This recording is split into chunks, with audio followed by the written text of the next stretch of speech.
자, 오늘 함께 보실 성경 말씀 마태복음 5장 1절에서 12절입니다. 마태복음 5장 1절에서 12절. 제가 세 번역으로 봉독합니다.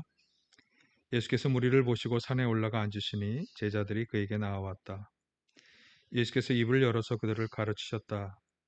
마음이 가난한 사람은 복이 있다. 하늘나라가 그들의 것이다. 슬퍼하는 사람은 복이 있다. 하나님이 그들을 위로하실 것이다. 온유한 사람은 복이 있다. 그들이 땅을 차지할 것이다. 의에 줄이고 목마른 사람은 복이 있다. 그들이 배부를 것이다. 자비한 사람은 복이 있다. 하나님이 그들을 자비롭게 대하실 것이다. 마음이 깨끗한 사람은 복이 있다. 그들이 하나님을 볼 것이다. 평화를 이루는 사람은 복이 있다. 하나님이 그들을 자기의 자녀라고 부르실 것이다. 의를 위하여 박해를 받는 사람은 복이 있다. 하늘나라가 그들의 것이다.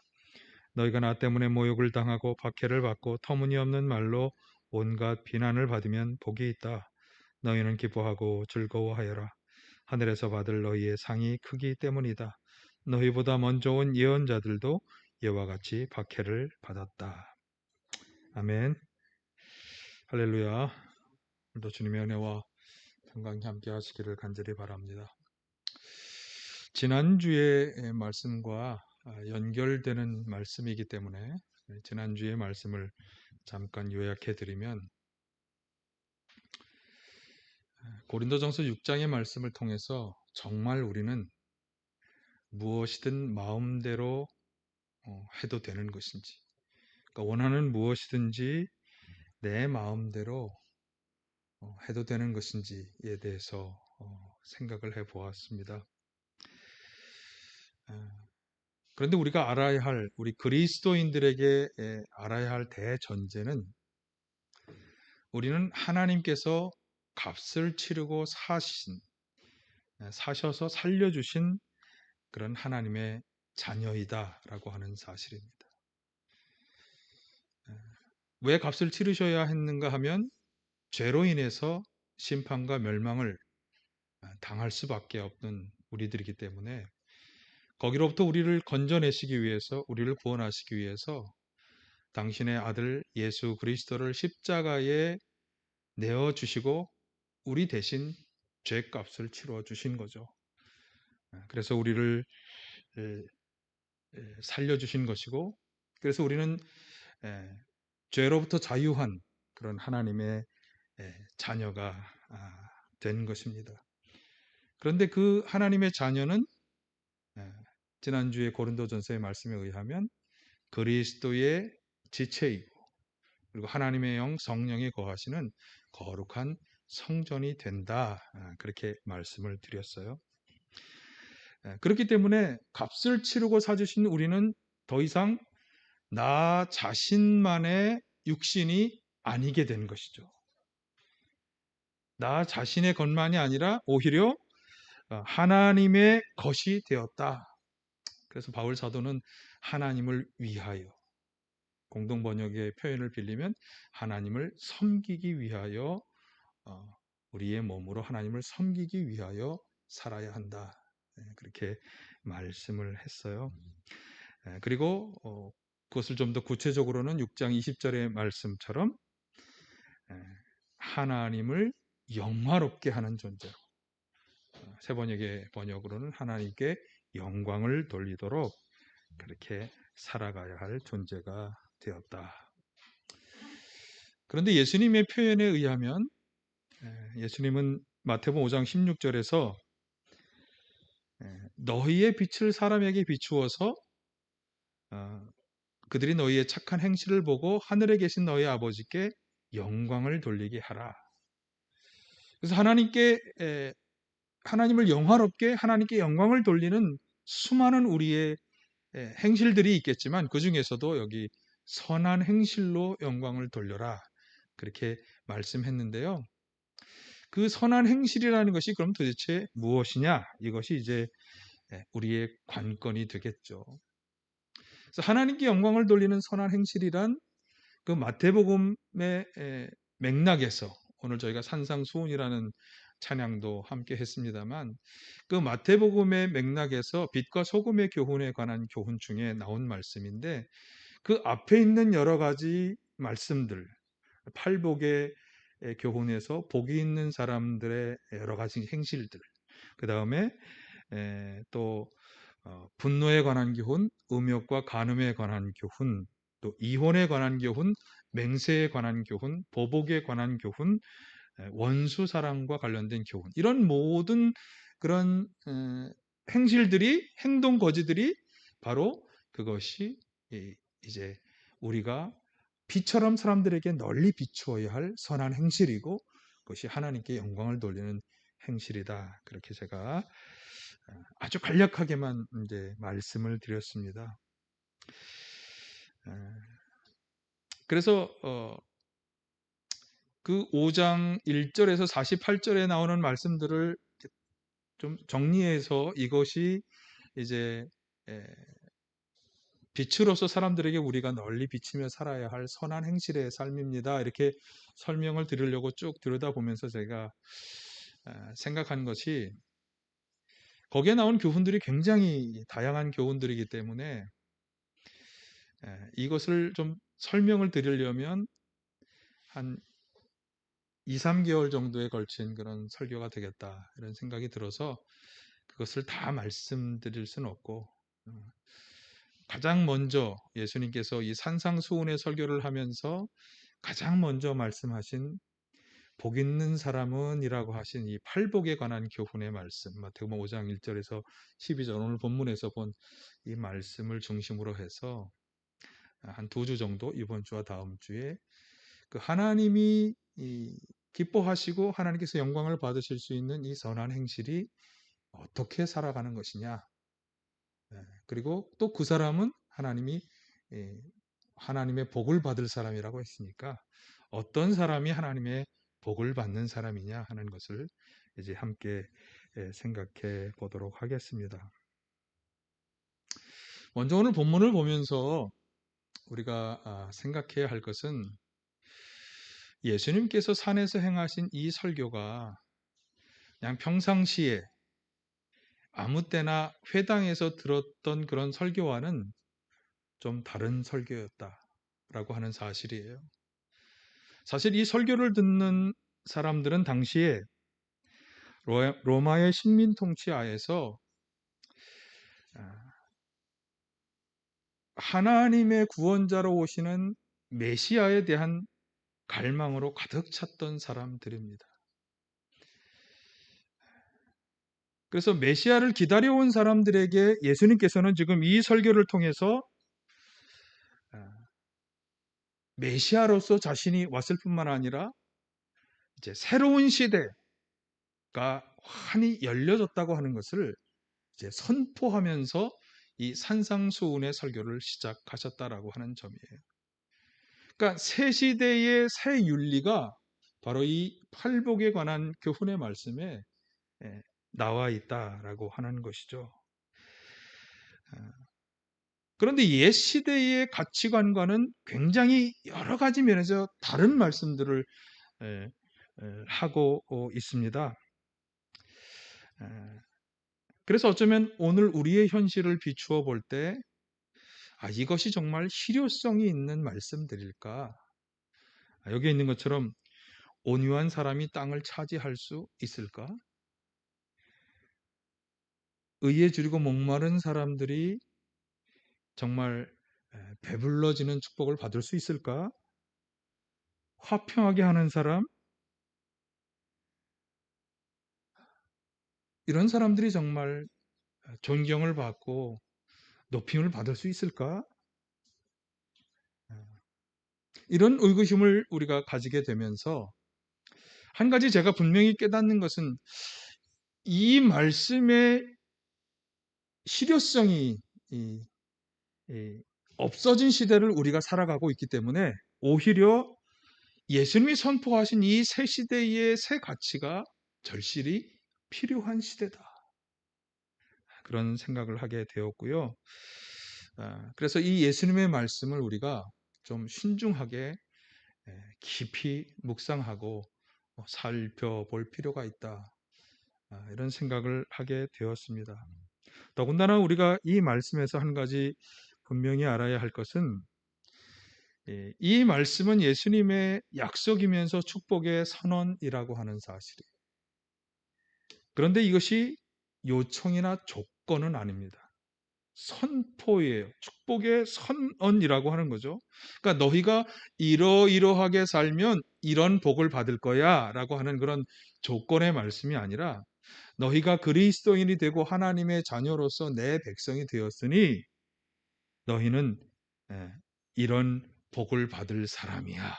축복을 선언해 주시는 그런 말씀이라고 하는 거죠. 그래서 우리 모두가 다 이 말씀 속에 들어있는 축복의 선언의 당사자가 되시기를 간절히 축원하고요.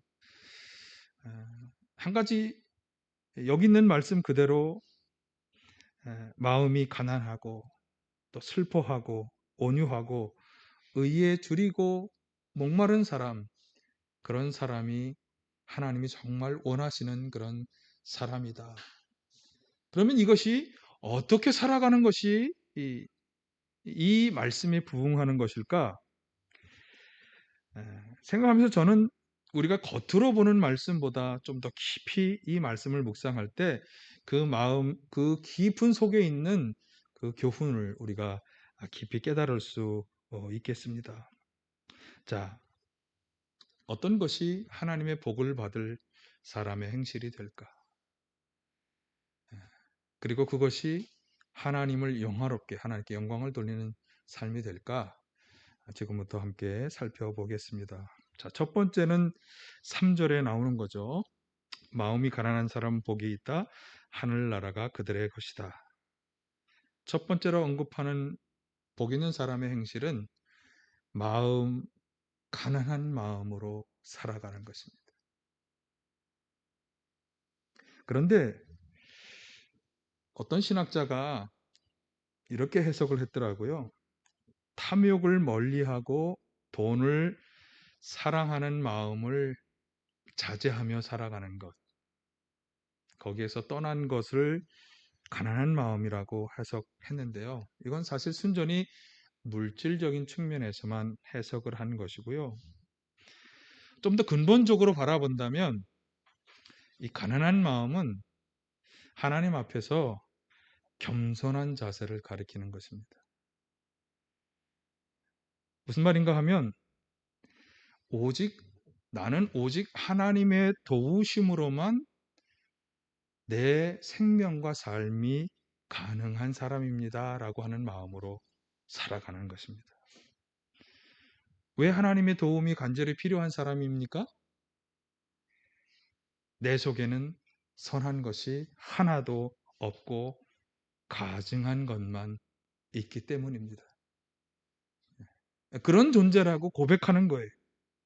그러니까 내 안에 죄된 본성을 인정하고 그것 때문에 나는 죄악의 길, 죽음의 길, 멸망의 길을 걸어갈 수밖에 없기 때문에 오직 하나님의 도우심으로만 내가 살아갈 수 있습니다. 생명을 얻고 살아갈 수 있습니다. 라고 고백하는 것, 이것이 가난한 마음의 자세다. 그래서 이 가난한 마음과 대척점에 있는 마음은 뭐냐면 교만한 마음입니다. 나는 나 혼자서도 충분히 잘 살 수 있어. 내가 가지고 있는 인생의 경륜과 경험, 지식, 세상의 많은 지인들이 충분해라고 살아간다면 그 사람은 가난한 마음의 소유자가 아닙니다. 간절히 바라기는 여러분 가난한 마음의 소유자로 살아가시기를 간절히 바랍니다. 하나님이 필요합니다. 하나님의 도우심이 필요합니다. 그래서 이런 분들에게 여기 천국, 하늘나라가 주어진다 이렇게 말씀하고 있어요. 여러분 하늘나라는 예수님의 선포의 아주 중심적이고 핵심적인 단어입니다. 그래서 하늘나라는 하나님 나라를 가리키는 말이에요. 그래서 하나님의 뜻이 실현된 역동적인 그런 나라. 사실 하나님의 통치는요, 하나님의 뜻이 실현되는 통치는 언제나 어디에서나 이루어질 수 있죠. 이것은 세상의 법이나 통치의 지배를 당하지 않습니다. 그래서 이 하나님이 다스리는 이 하나님의 통치와 임재는 누가 경험할 수 있느냐? 마음이 가난한 사람, 하나님의 도움을 절실히 필요로 하는 사람, 하나님이 도와주셔야 되겠습니다. 그래야 내가 살아갈 수 있겠습니다라는 마음으로 살아가는 사람이 이 하나님이 다스려 주시는 통치와 임재를 경험할 수 있다. 여러분, 하나님의 다스려 주시는 이 은혜 속에 살아가시기를 간절히 축원합니다. 예. 두 번째로 복을 받을 사람의 행실은 슬퍼하는 마음으로 살아가는 것입니다. 4절에서 말씀하죠. 슬퍼하는 사람은 복이 있다. 하나님이 그들을 위로하실 것이다. 그런데 이 슬퍼하는 사람에게 하나님의 위로가 있을 것이라고 하는 예수님의 이 약속은 우리가 오해하지 말아야 합니다. 세상에서 우리가 불행한 일을 당할 때 슬프게 되잖아요. 그런 슬픔을 말하는 것은 아닙니다. 또 내가 가지고 있는 개인적인 욕망이 충족되지 못해서 정말 간절히 원하는데 그게 너무나 안 돼. 그래서 슬퍼하는 것, 이것은 지금 예수님의 약속을 받을 그런 슬픔이 아니에요. 그럼 하나님의 복을 받을 사람의 슬픔은 뭐냐? 하나님을 갈망하는 데에서 오는 슬픔이며 애통입니다. 하나님을 갈망한다? 그러니까 하나님께서 원하는 대로 살아가기를 원하는데, 그래서 그리스도인이 되면서 떠나간 줄 알았던 죄와 유혹이 다시금 다가와서 나를 짓누르고 그 일 때문에 불안하고 고민이 생기고 그 기회를 틈타서 마귀들이 도전해 올 때 거기에 넘어지는 것을 슬퍼하고 애통해야 하는 거예요. 이게 하나님의 복받을 사람의 슬픔입니다. 어쩌면 우리 모두가 당하는 일 아니겠어요? 여러분, 이 슬픔의 사람이 되시기를 바라고요. 이것은 비단 자기 자신에 대한 슬픔만이 아니라 우리 이웃과 주변에 대한 슬픔이기도 하죠. 그들에게 다가온 그런 죄와 또 연약함으로 인해서 넘어지는 것을 보면서 슬퍼하며 애통해하는 마음을 가지는 거죠. 그게 바로 우는 자와 함께 울라는 그런 말씀이겠죠. 여러분, 그런 사람을 하나님이 어떻게 해주실까요? 여기 보면 위로해 주신다. 하나님의 위로는요, 그냥 마음을 만져주시는 것만으로 끝나는 위로가 아니에요. 하나님의 위로는 돌보시고 회복시켜 주시는 그런 은혜를 다 포함한 위로죠. 그 하나님의 위로가 함께 할 것을 말씀하는 것입니다. 나의 죄악으로 인해 우리 주변의 불행함과 죄악됨으로 인해 슬퍼하며 애통하는 마음으로 살아가시기를 간절히 축원합니다. 세 번째로 복을 받을 사람의 행실은 온유하게 살아가는 것입니다. 5절에서 말씀하죠. 온유한 사람은 복이 있다. 그들이 땅을 차지할 것이다. 여기서 이 온유하다고 하는 것을 우리가 그저 세상 물정에 대해서 무감각하게 별 근심 없이 살아가는 그런 사람을 말하는 것도 아니고, 또 좀 신경이 둔해서 다가오는 어떤 인생의 여러 가지 일들에 대해서 좀 무감각하게 목석처럼 저항할 줄도 모르고 살아가는 그런 온유함을 말하는 게 아닙니다. 온유하다는 말은 무엇에나 극단을 피하여 살아간다는 그런 말이에요. 우리 동양의 중용의 도와도 잘 어울리는 그런 속성입니다. 그러니까 인생의 어떤 일들이 벌어져도 마음의 평정을 유지하면서 분노나 근심이나 두려움 같은 감정들도 평정을 유지해서 어느 쪽으로 치우치지 않는 거예요. 온유함, 그게 온유의 덕입니다. 그래서 이 온유의 덕은 자기 자신에게로도 향하지만 하나님과 또 이웃에게로 향하는 그런 속성을 가지고 있습니다. 온유는 자신에게는 인내입니다. 하나님에게는 순종이고요. 이웃에게는 온화한 성품으로 드러나는, 부드러운 태도로 드러나게 되는 것입니다. 그러면 온유한 사람은 악에 대해서 둔감해야 하느냐? 그런 얘기는 아닙니다. 누구보다 민감하지만 현명하게 대처한다는 의미를 가지고 있는 거죠. 예, 온유한 사람은 현명하게 대처하는 사람입니다. 여러분, 일상의 삶 속에 이 온유의 덕을 잘 키워 가시기를 바랍니다. 하나님에게 순종, 이웃에게는 온화하고 부드러운 태도, 나 자신에게는 인내. 예, 이런 성품으로 살아가시길 바랍니다. 그런데 사실 지금 같은 세상 가운데서는 온유하고 온화한 성품으로 살아간다는 것이 여기 약속한 말씀처럼 땅을 차지할 수 있는 그런 행동이 되기는 참 힘들 것 같아요. 나를 향해서 폭력을 행사하거나 푸대접하는 그런 사람들에게 항거하지 않는다는 건 이용당할 가능성이 굉장히 많잖아요. 그리고 필요한 것을 가지지 못하게 될 가능성이 굉장히 많은 거죠. 그러면 어떻게 해야 할까요? 자, 여기서 우리가 한 가지 아주 중요한 것은 하나님은 살아계신 분이라고 하는 사실.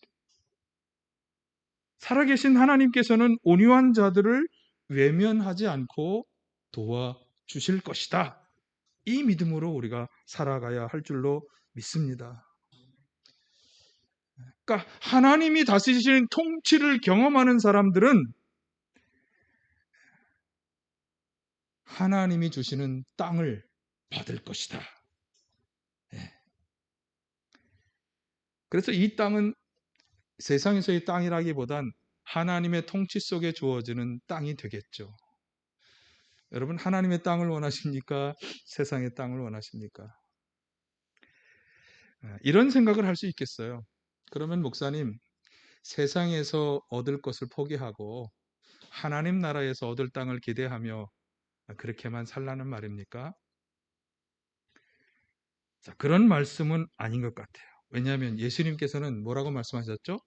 당신의 능력의 역사가 나타나는 곳에 이미 하나님 나라가 시작되었다라고 말씀하셨기 때문에 이미 우리는 예수님으로부터 시작된 하나님 나라의 역사 가운데 살아가고 있는 것입니다. 물론 완성은 주님께서 다시 오시는 그날이 되겠죠.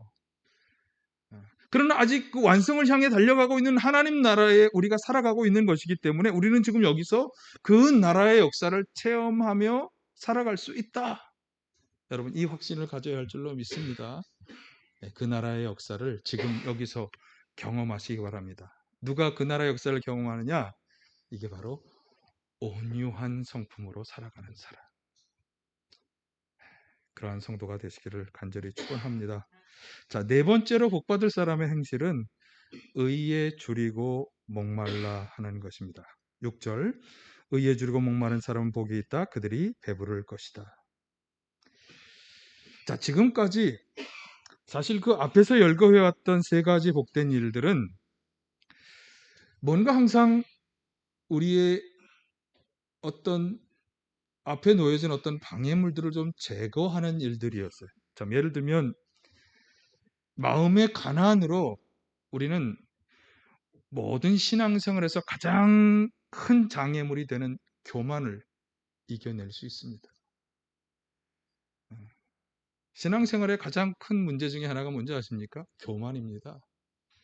그런데 그것은 아까 말한 하나님의 도움이 절실히 필요하다고 하는 가난한 마음으로 극복할 수 있게 되는 거죠. 또 거룩한 슬픔과 애통은요, 우리에게 다가오는, 우리의 영혼을 갉아먹는 죄를 향한 욕망과 유혹을 이겨내게 만드는 것입니다. 여러분, 죄가 다가올 때 슬퍼하십시오. 이겨낼 수 있습니다.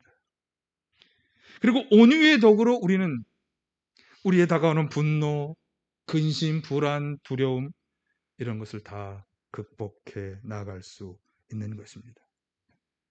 자, 그런데 이런 방해물들이 제거될 때 자연스럽게 우리 안에 이러한 갈망, 거룩한 갈망이 솟아난다고 하는데 그게 뭐냐? 그게 바로 의에 줄이고 목마르다고 하는 이 표현대로인 거죠. 의에 줄이고 목말라 하는 사람. 여기서 말씀하는 이 의, 이것은 하나님의 의겠죠. 이것은 하나님 나라의 가장 핵심적인 요소이면서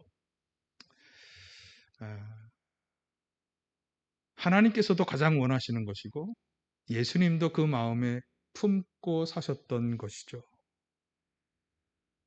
이 줄이고 목마르다라고 하는 것은 뭡니까?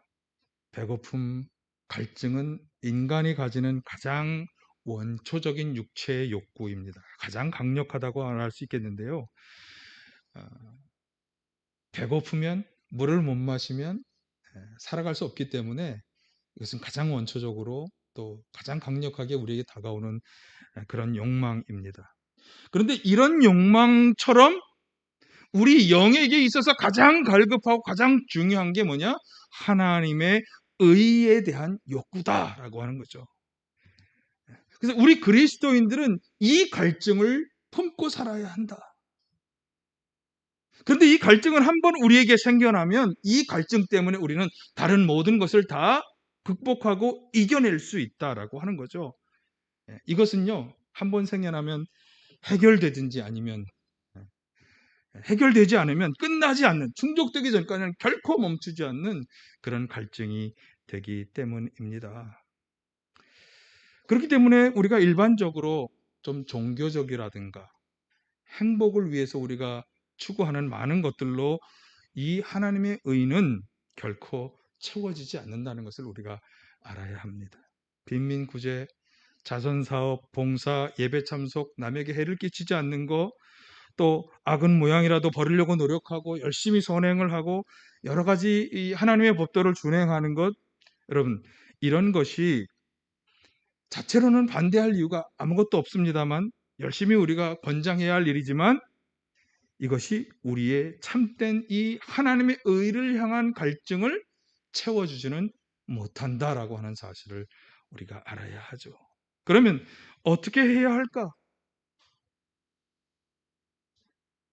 참으로 요구되는 건 이런 것입니다. 예수 그리스도께서 품으셨던 그 하나님의 마음, 하나님의 뜻, 예수님 안에 있었던 그 생명, 그것과 우리가 연합하는 것입니다. 아버지와 아들과 사귐을 갖는 거예요. 그래서 분명한 하나님의 뜻이 분별되어지고, 그래서 하나님께서 빛 가운데 계신 것처럼 빛 가운데 그것을 행하는 것이죠. 하나님의 거룩하심을 본받아 거룩하게 살아가는 것. 이것이 하나님의 의를 갈망하는 사람의 최종 종착지가 되는 것입니다. 그렇게 되시기를 간절히 축원합니다. 이런 갈망, 이런 노력으로 살아갈 때 채워주시는 하나님의 은혜를 우리가 경험하게 될 것이다. 어떤 채워주시는 애? 하늘의 떡과 사랑의 만나, 영원히 목마르지 않는 생명의 물을 우리들에게 허락해 주실 것입니다. 여러분, 이 하나님 나라의 의, 하나님의 의에 대한 갈망이 다 생겨지시기를 바라고 그 갈망이 채워지는 은혜를 경험하시기를 간절히 축원합니다.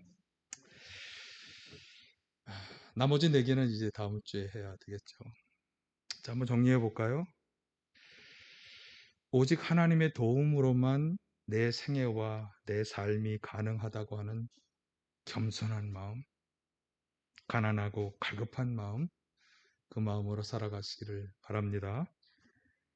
나 자신의 죄악으로 인해서 그리고 이웃의 넘어짐과 죄로 인해서 슬퍼하며 애통해하는 마음으로 살아가시기를 바라고요. 마음의 평정을 유지하면서 어떤 인생의 조건에서도 흔들리지 않고 치우치지 않는 이 온유한 성품을 가지시기를 바랍니다. 그래서 하나님께는 순종으로, 이웃에게는 관대한 온화함으로, 그리고 나 자신에게는 절제와 인내로 그렇게 살아가시기를 바라고, 하나님 나라의 의, 하나님이 원하시는 그 하나님의 뜻을 잘 분별하면서 그것을 실천하며 추구하며 살아가시기를 바라요. 그런 하나님의 백성들에게 하나님의 복이 주어질 줄로 믿습니다. 하나님 나라가 주어지고 그 나라에서 하나님이 준비하신 땅을 기업으로 받을 것이고, 그리고 세상이 주는 것과는 다른 그런 위로와 채워주시는 배부름을 경험하게 될 줄로 믿습니다. 무엇보다 중요한 것은 이 일들을 통해서 우리가 하나님을 영화롭게 해드린다고 하는 거죠. 하나님께 영광을 돌려드릴 수 있다라고 하는 사실입니다. 2021년도 새해를 우리가 이제 구정으로도 열어가게 됩니다. 세상의 가치를 뛰어넘는 이 하나님 나라의 가치, 이 가치를 2021년도에는 그 가치를 실현하면서 그 실현하는 자에게 주어지는 하나님의 은혜와 축복을 다 받으며 살아가시기를 간절히 축원합니다.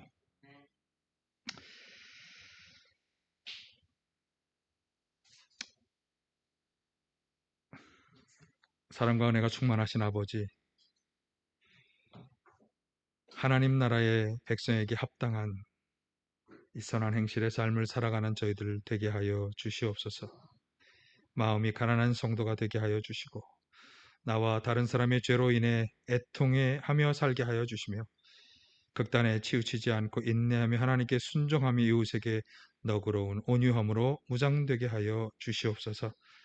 하나님의 의에 줄이고 목마른 성도가 되게 하여 주시사 하나님의 뜻을 분별하여 실천하며 빛 가운데 살아가는 성도 되게 해 주시옵소서. 그래서 이 모든 일로 하나님께 영광을 돌려드리는 저희들 다 되게 하여 주시옵소서. 오늘도 저희 가운데 악한 영, 어둠의 역사들이 떠나게 하시고 저희들이 연약한 아픔, 질병, 상처마다 치유하시며 온전케 하여 주시옵소서. 나사렛 예수 그리스도의 이름을 명하노니 성도들 가운데 들어와서 방해하고 회방한 악한 영, 어둠의 영들은 다 떠나갈지어다. 나사렛 예수 그리스도의 이름을 명하노니 성도들의 모든 연약한 아픔, 질병, 상처는 치유되고 회복될지어다. 주님 역사하여 주시옵소서. 예수님의 이름으로 기도하옵나이다. 아멘.